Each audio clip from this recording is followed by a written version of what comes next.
Hello friends, welcome to my channel. ఈరోజు మనం ఎక్కువ ప్రోటీన్ ఉన్నటువంటి డ్రై ఫ్రూట్స్తో మిల్క్ షేక్ ఎలా తయారు చేయాలో చూద్దాం.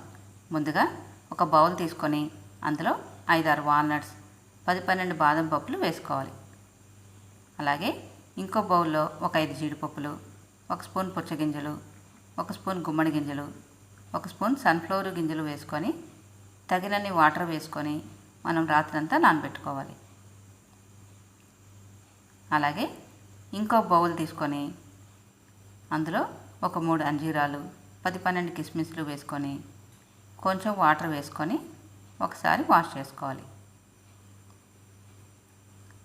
ఇలా ఒకసారి వాష్ చేసుకున్నాక ఈ వాటర్ని తీసేసి మనం ఫ్రెష్ వాటర్ పోసుకొని నానబెట్టుకోవాలి. ఈ వాటర్ మనం జ్యూస్ చేసేటప్పుడు వాడుకోవచ్చు. ఇలా మార్నింగ్ చూసినట్లయితే మనకు పూర్తిగా నానిపోయి ఉంటాయండి. ఒకసారి ఫ్రెష్ వాటర్తో వాష్ చేసుకొని బాదం వాల్నట్స్ని పీల్ చేసుకొని ఉంచుకోవాలి. అలాగే ఇందులో మనం పిస్తాస్ కూడా యాడ్ చేసుకోండి.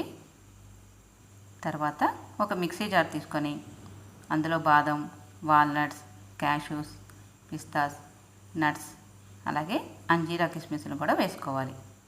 ఇందులోనే మనం సీడ్స్ తీసినటువంటి డేట్స్ని ఒక 7-8 దాకా యాడ్ చేసుకోవాలి. ఇవన్నీ వేసుకున్నాక ఒకసారి బ్లెండ్ చేసుకోవాలి. ఇలా కొంచెం నలిగాక ఇందులో కొంచెం పాలు పోసుకొని ఇంకోసారి స్మూత్గా బ్లెండ్ అయ్యేటట్టు మిక్సీ వేసుకోవాలి. ఇలా స్మూత్ పేస్ట్ అయ్యాక మనకు కావాల్సినన్ని పాలు పోసుకొని ఇంకోసారి గ్రైండ్ చేసుకోవాలి. అంతేనండి, చాలా ఈజీగా హెల్తీగా టేస్టీగా ఉండే dry fruit milk shake ready అయిపోయింది. దీనిలో మనకి ఎక్కువ protein, calcium, iron, fibre, antioxidants, vitamins అనేవి చాలా పుష్కలంగా ఉంటాయి. ఇవి అందరూ తీసుకోవచ్చండి. పిల్లలు, పెద్దవాళ్ళు, అలాగే ప్రెగ్నెంట్ లేడీస్ కూడా చక్కగా రోజు తీసుకోవచ్చు. బ్రేక్ఫాస్ట్ బదులుగా కూడా మనం దీన్ని వాడుకోవచ్చు.